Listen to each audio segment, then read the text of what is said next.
Hi, Muslims believe Islam is the correct path that leads to eternal salvation. But considering the fact that Allah said He would fill hell with humans in Qur'an chapter 32 verse 13, what are the chances a Muslim can be saved by following Islam? Well, the Qur'an claims that most people will not believe.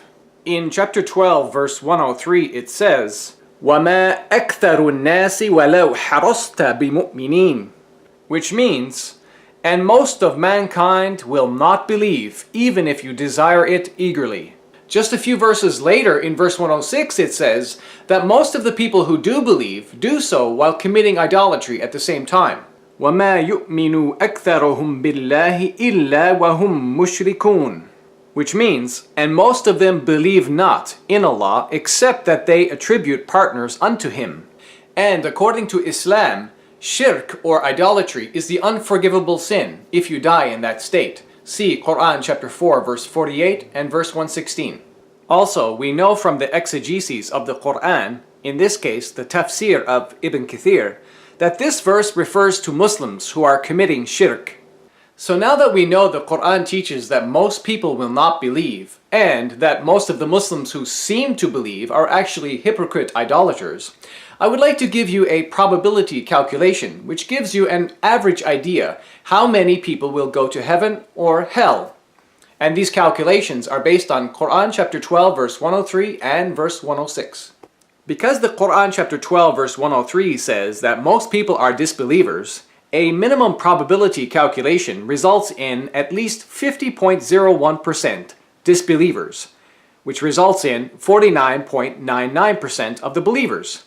But because the Qur'an also says in chapter 12 verse 106 that most of the believers are actually disbelievers, we therefore divide the number of believers in two, and the majority percentage we then add to the number of disbelievers, which results in 75.01% disbelievers and 24.99% believers.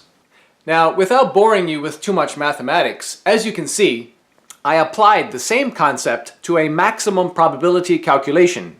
And after determining the minimum and maximum calculations, as you can see, I was able to get an average probability percentage. So, as you see, based on Qur'an chapter 12 verse 103 and verse 106, on average, 87.5% of total disbelievers will go to hell. And on average, 12.49% of total believers will go to heaven. Now, if you're a Muslim, you're probably protesting and claiming these calculations are ridiculous. Well, if you think these are bad, then let me show you Muhammad's calculations. In Sahih Al Buxariy, volume 8, hadith number 6529, we read, narrated Abu Huraira, the Prophet, meaning Muhammad, said, "The first man to be called on the day of resurrection will be Adam, who will be shown his offspring, and it will be said to them, 'This is your father Adam.' Adam will say, responding to the call, 'Labbaik and Sa'adaik.' فَيَقُولُ أَخْرِجْ بَعْثَ جَهَنَّمَ مِنْ ذُرِّيَّتِكَ. Then Allah will say to Adam, 'Take out of your offspring the people of hell.' فَيَقُولُ يَا رَبِّي كَمْ أُخْرِجْ.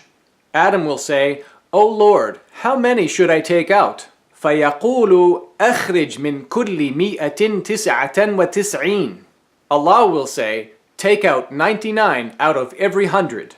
They, the Prophet Muhammad's companions, said, 'O Allah's Messenger, if 99 out of every 100 of us are taken away, what will remain out of us?' He said, 'My followers, in comparison to the other nations, are like a white hare on a black ox.' So, whichever percentage you accept, either way, Islam is not the path you want to follow to achieve salvation. As you've just seen, the chances a Muslim can be saved by following Islam are looking very weak indeed. Thank God I left Islam and now follow a much greater and sure spiritual alternative. Thanks for watching, and God bless you.